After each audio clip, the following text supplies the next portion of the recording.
Hello and welcome to the absolutely incredible Dunnet Head in Caithness.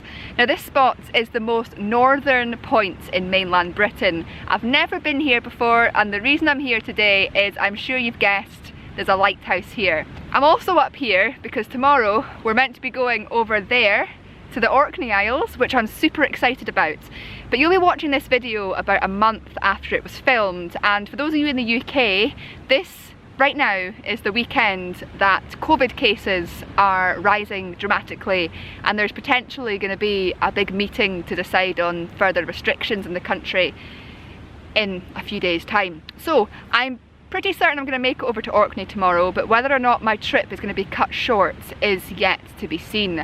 But I'm just incredibly fortunate to make it up here today and to be allowed to still be out and about enjoying nature at the current moment. And I'm super excited tonight to get a shot of the sun setting and the light hitting this beautiful lighthouse and this incredible rock face around it. But in the meantime, I'm walking around this location, scouting out potential opportunities, and I have to say I am absolutely blown away with the opportunities up here. And this, I actually think, is probably one of my favourite places in Scotland now. I can't believe I've never been here before. There is so much photographic opportunities. We've still got a couple of hours until sunset, and I was just going to sit here and admire the view, but I've just discovered some incredible rocks down the bottom of this cliff face with waves crashing in all around them. So my plan just now is going to be to go and get a telephoto lens I'm currently loaning from Nikon so that I can zoom in and photograph these crashing waves, get some sort of abstract style shots while I'm waiting for the best of the light to come later in the evening, and just because we've got about 3 hours, 3.5 hours until sunset. So I'm going to make the most of being here in this incredible location and photograph other aspects of it other than just the lighthouse. So I'm going to go and get that lens just now and take some shots of this and probably speak you through what I'm doing.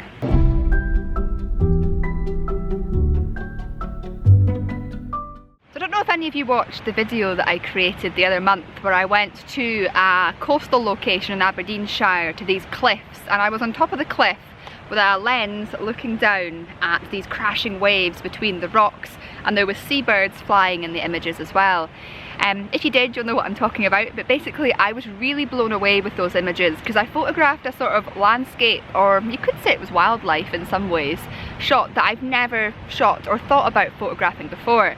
And I think during lockdown this year I spent quite a lot of time looking at other photographers' work, and especially female photographers, because there's been quite a lot of stuff going on recently about women in photography, and I've been involved in one and two things as well, so I've been more aware of some of the work that some female photographers have been doing. And there's a few incredible female ocean photographers in the UK whose work I'm incredibly inspired by, and I think looking back on those images I can see that their inspiration really, it was them, I guess, that kind of inspired me in some ways to try that style of photography.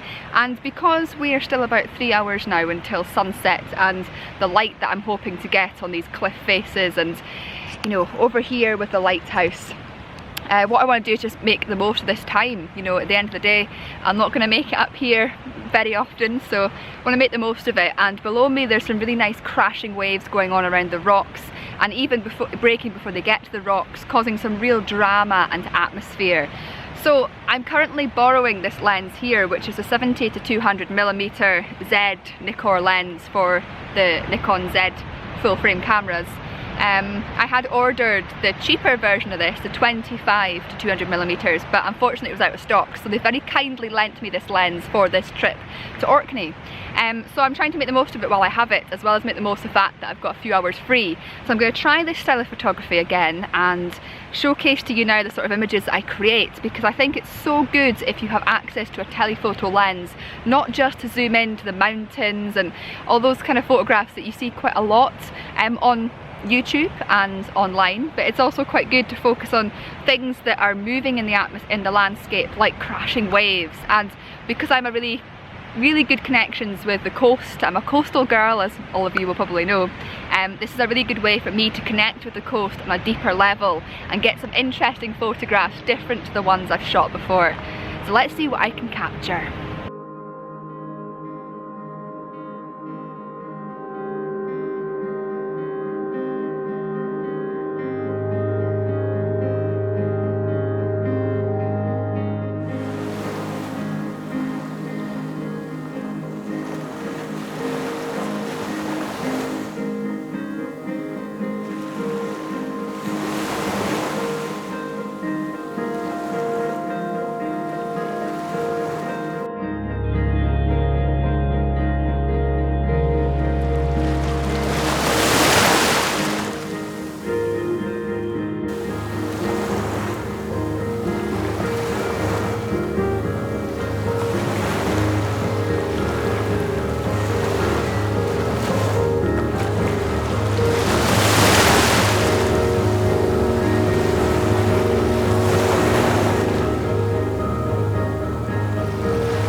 I think it goes without saying that this style of photography requires a lot of patience.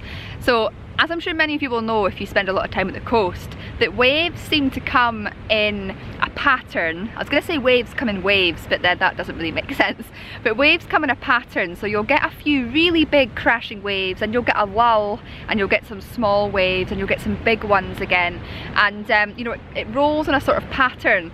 So you really have to be patient, I think, and wait for those crashing waves to come into shore. And even when they do come in, especially when you're photographing on a peninsula like I am tonight, they keep approaching from slightly different angles. So unlike at a beach where you'll get like a rolling waves coming in and you can predict what direction they're coming because it's a constant, somewhere like this, they're coming from all different angles because you've got, you know, this peninsula with islands, and you know, you've got inlets of water coming from different directions, and although they're all coming and crashing into shore, you're getting some approaching from the left, some approaching from the right, some meeting in the middle, and it's quite difficult to time the shot at the correct time. I mean, a way around this is to put it on burst mode, which is what I've been doing, and snapping away really quickly to try and get that moment where the wave crashes into a rock or breaks and gives some really nice interest. I think because I'm quite new to this, I am, like I say, finding it very tricky. But this is something that I definitely want to do more of in the future, you know, look more intimately into the landscape, connect with the coast in new and exciting ways other than just photographing the grand vistas and the obvious photographs. I want to spend more time looking at these intricate parts of the landscape, and especially now we're getting into autumn and winter and potentially maybe going into lockdown again. Who knows? We might be in the situation where we've got to just enjoy our back doorsteps again, and the sort of, for me, the beaches and coves that I have in my local area, and not get out to epic locations. So I think this year has taught me to open my eyes more, to photograph more intricate and intimate scenes, and I think while we're allowed to travel and enjoy our country, it's great to get out and practice stuff like this in these epic locations, so that hopefully in a year or two's time, once I'm more attuned to this style of photography, I'll be able to take some epic photographs that I'll really, really like. So I think I've probably, I don't know how I'm going to do this video, but I imagine I've just showed you a few shots. I'm now going to show you a few more, and then I'm going to speak you through a couple of ideas I have when I get over to Orkney tomorrow.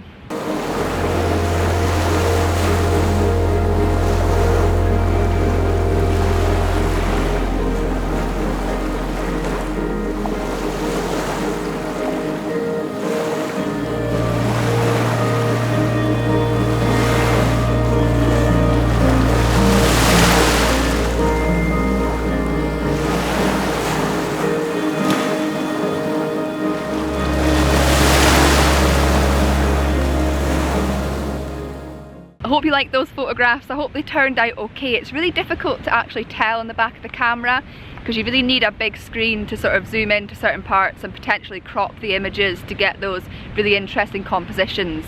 You know, unlike when you're photographing a grand vista and you can put your camera on a tripod and really get that shot, when you're photographing crashing waves that are crashing at different points every time they come in, you've kind of got to sort of do it handheld and sort of kind of track them as they're coming in and take the photographs. So it's really hard to get your composition bang on, and I can guarantee that some of those photographs you just saw will have been cropped.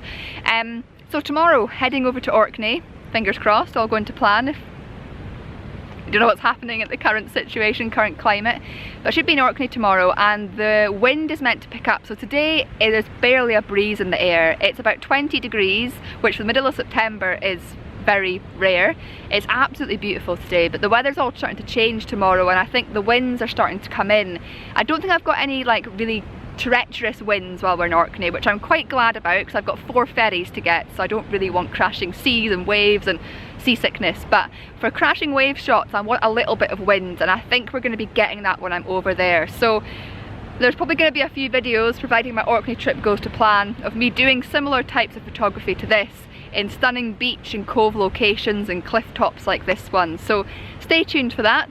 We're just about to have our tea in this gorgeous setting, and then we're going to wait for the sun to begin to set so I can get the shots that I ultimately came here for, which is of the lighthouse. So I'm just actually, while I remember, we've been driving through a lot of fog and mist today, and there is, I don't know if you can see, but there's a lot of fog in the distance, which I'm worried is going to roll in as sunset approaches. So I'm going to take some shots just now, even though it's harsh daylight kind of light, so that if the fog does roll in, at least I can say I've ticked this lighthouse off my bucket list and I've got the photographs in the bag. So take those photographs, have tea, and then it'll probably be in another video that you'll see me photographing it at sunset, because this video I think has been a little introduction to my trip that I'm currently on, showcasing the crashing wave shots to give you an idea of what I'm going to be doing this next week or so, and then we'll get on to the good juicy lighthouse shots in the next video. So as always, I want to say a huge thank you for watching, and I look forward to hopefully seeing you all again next time.